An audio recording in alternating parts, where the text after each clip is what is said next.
Salut à toi qui me regarde, qui regarde la vieille peau en chef que je suis. Et oui, parce qu'il n'y a pas qu'Enjoy Phoenix pour t'expliquer la vie, il y a Sandra Colombo aussi. Alors aujourd'hui, une vidéo que j'ai décidé d'appeler Le tabou du mojito de trop. On va donc parler problème de consommation d'alcool. Oh oui, parce que je me suis rendu compte que souvent on était assez finalement démunis, on ne savait pas trop quoi faire dans des situations où on se trouve confronté soi-même ou bien par rapport à des amis à ce que les addictologues appellent dorénavant les troubles liés à la consommation d'alcool.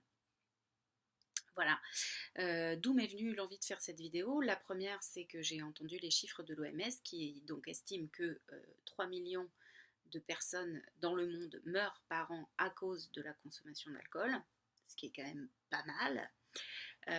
Qu'en France, chez les jeunes, 25% des décès des 20-39 ans, je crois, est dû à la consommation d'alcool. C'est quand même énorme. Ça englobe, bien sûr, par exemple, les accidents de la route. Euh, donc voilà, c'est beaucoup, je l'ai trouvé. Et ensuite, la deuxième chose, c'est que récemment, j'ai fait une soirée avec des copines en terrasse parce qu'il fait beau et tout ça, machin. Et que clairement, on avait toutes beaucoup trop bu, hein. Oui, quand tu bois 4 ou 5 mojitos, t'as trop bu. Clairement, qui que tu sois. On était donc toutes bien beurrées comme des petits lus. Mais dans ce groupe, il y a une copine qui, à mon sens, et au sens de plusieurs autres copines, puisqu'on en a parlé depuis, boit beaucoup trop, a des vrais problèmes de consommation d'alcool. Voilà. Clairement, elle a bu plus que nous, elle a bu ouais, 5-6 mojitos, je pense, plus elle a bu un ou deux verres de rosé après. Avant, elle avait bu une bière.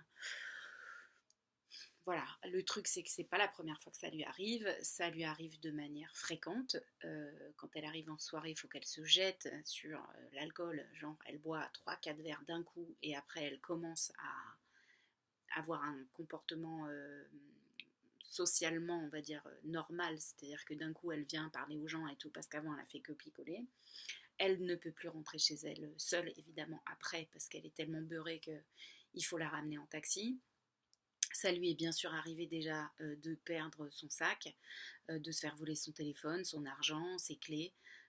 Voilà. Donc je me suis rendu compte de ça, j'en ai parlé à d'autres copines et on s'est dit qu'est-ce qu'on fait quoi, comment on fait. Et en fait je me suis rendu compte que bah, c'était pas du tout évident de parler à quelqu'un de sa consommation d'alcool parce que clairement en France, enfin moi en tout cas dans mon groupe d'amis, on a tous tendance à trop picoler, soyons clairs. Et donc j'ai décidé de chercher un peu des chiffres, des infos, des trucs et de faire cette vidéo parce que je me suis dit que je devais pas être la seule dans ce cas à pas savoir quoi faire avec ma copine et que c'était compliqué. Voilà, donc j'ai trouvé plusieurs symptômes qui signeraient une pathologie d'addiction à l'alcool, on va dire, puisque c'est une pathologie addictive, c'est une maladie addictive, de la même manière que euh, on peut avoir une addiction au tabac, à d'autres drogues, aux jeux vidéo, à Candy Crush, à son téléphone, au chocolat. Euh, voilà, on est dans une époque qui favorise énormément l'addiction pour des raisons diverses et variées que je ne développerai pas ici parce que sinon je vais encore parler beaucoup trop, ça va faire une trop longue vidéo que personne ne va partager. Donc je vais bien me fermer ma gueule tout de suite et je vais continuer sur mon petit carnet magique. Donc pour vous dire, les troubles liés à l'usage de l'alcool, quand est-ce qu'on se rend compte qu'on a un vrai problème avec l'alcool? C'est d'abord en tout premier la perte de la liberté de s'abstenir, c'est-à-dire qu'on se retrouve dans une situation où le fait on pense que à l'alcool. On se dit, ça peut être par exemple consommer un seul verre euh, tous les soirs en rentrant à la maison, se dire on va se faire un petit apéro avec son mec, c'est trop bien, c'est notre rituel. Mais sauf que pour tenir dans la journée, on se dit vivement ce soir que je rentre et que je me fasse mon petit apéro avec mon mec parce que c'est trop bien, c'est notre moment et tout ça machin. Et en fait, ce fait de ne pas de penser à ça, d'être dans l'impossibilité de s'abstenir, c'est-à-dire de on va rentrer et on se dit non, bah non, on va pas boire parce que déjà hier on a bu, avant-hier aussi ou machin. ce soir je bois pas, ben, ça va être hyper frustrant et il y a un vrai problème. C'est la même chose pour les fumeurs. Si vous avez essayé d'arrêter de fumer, si vous avez arrêté de fumer, vous savez ce truc incroyable de putain, il faut absolument que je fume une clope. Et en fait, ben non. Voilà, c'est là où il y a un vrai problème. Là, c'est un premier marqueur. Ensuite, le deuxième marqueur, c'est évidemment l'augmentation des doses.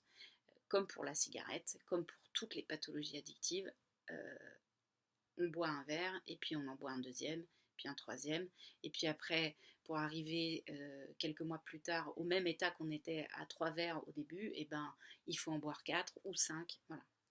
Ensuite, le fait d'être en manque, c'est-à-dire vraiment d'être physiquement mal parce qu'on manque d'alcool. Par exemple, se lever le matin et être comme ça.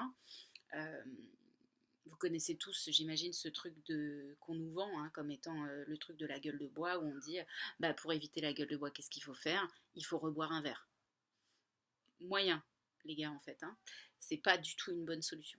Voilà. Ensuite, l'envie irrépressible de consommer, c'est-à-dire ce qu'on appelle en anglais le craving, c'est-à-dire vraiment le truc où c'est comme un monstre qui est chez toi et qui te dit putain, il faut que tu boives un verre, bois un verre, ça marche pour tout, mange cette paquette de chocolat, fume cette clope, voilà, le truc où c'est vraiment euh, il faut boire parce qu'on ne peut pas faire autrement. Et ensuite, les troubles liés à la consommation, à la surconsommation, bah, typiquement, ne pas pouvoir rentrer chez soi, ne plus pouvoir conduire, euh, perdre son permis de conduire parce qu'on a été pris plusieurs fois en état d'alcool quand on conduisait, ou alors, plus problématique aussi,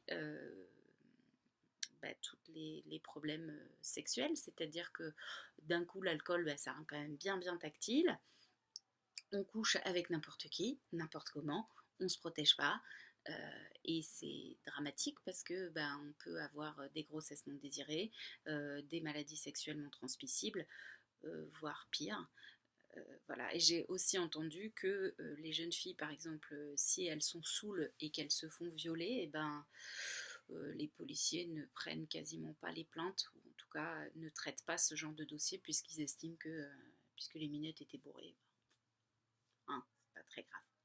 Voilà, donc je me suis dit quand même, on a un vrai problème, surtout en France, parce qu'en France, enfin surtout, j'en sais rien, mais en tout cas en France, on est dans une société qui valorise beaucoup l'alcool, on est dans un pays d'alcool, on est dans un pays de vin, on fait du vin depuis toujours, et c'est très socialement encouragé quasiment de boire. Moi je vis avec un mec qui ne boit pas d'alcool, bah, je peux vous dire qu'en soirée c'est toujours bizarre. C'est toujours, on le regarde toujours bizarrement de pourquoi il boit pas d'alcool. C'est toujours un peu suspect. Ça prête toujours à discussion. Bah, tu peux boire du champagne, c'est pas de l'alcool. T'as qu'à boire une bière, c'est pas de l'alcool. Bien sûr. Voilà. Et puis en plus, aujourd'hui, il y a plein de séries où les héroïnes et les héros, ils boivent. Par exemple, Olivia Pope dans Scandale, ah bah elle rentre le soir, elle se tape une bouteille de pinard tranquillement, puis alors elle est nickel, le lendemain, pas un œil bouffi, rien du tout, elle est sublime, elle pense hyper bien, elle sauve le monde tous les jours, elle résout des problèmes, mais mon Dieu que toi t'en as même pas jamais vu la queue d'un comme ça, elle est toujours sublime, elle est mince comme ça. Donc toi, tu te dis, bah attends, bah, moi aussi je peux picoler, puis voilà. Et l'alcool, en plus, ça désinhibe, c'est bien vu. Dans une soirée, ça permet de faire du lien social, etc. Donc c'est très compliqué euh, de ne pas boire, par exemple, je trouve.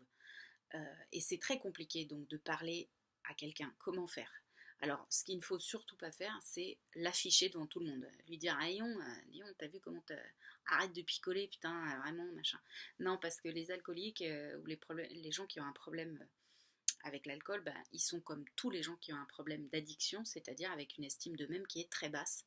Et ça, si en plus on les affiche devant tout le monde, ben, c'est encore plus compliqué pour eux. Et ils vont se renfermer dans un truc qui est mais mêle-toi de ton cul et en plus moi j'ai pas de problème, d'accord? Regarde combien t'as bu de Moreto et après viens on en parle. Voilà, donc si c'est par exemple une copine à vous, un copain, ce qui peut fonctionner, c'est de faire une stratégie avec deux, trois autres personnes et de lui parler de ce problème petit à petit, chacun à un moment. Euh, voilà. Si c'est quelqu'un de votre famille, il faut essayer d'aller chez un médecin et de parler de cette pathologie avec le médecin, avec un médiateur, on va dire. Et ensuite, il y a aussi tous les groupes vers lesquels vous pouvez vous tourner, type Alcool Info Service, qui est un numéro de téléphone non surtaxé, ou les alcooliques anonymes. Voilà, je crois qu'il y a des groupes dans toutes les régions, ça vous pouvez trouver les infos sur Internet. Voilà ce que je voulais vous dire. Je crois que c'est tout, c'est déjà pas mal, parce que c'est un vrai problème, une vraie problématique et qui est difficile, je trouve, pas à percevoir parce qu'on perçoit assez vite que les gens ont un problème d'alcool, je pense. Mais c'est très tabou, ça reste hyper tabou. Voilà, donc j'espère avoir ouvert une petite porte. On ne sait pas. Peut-être que cette vidéo va aider une personne ou deux personnes ou pas de personnes. Mais en tout cas, j'étais ravie de partager ce moment avec vous et je vous embrasse. Je vous fais des bisous.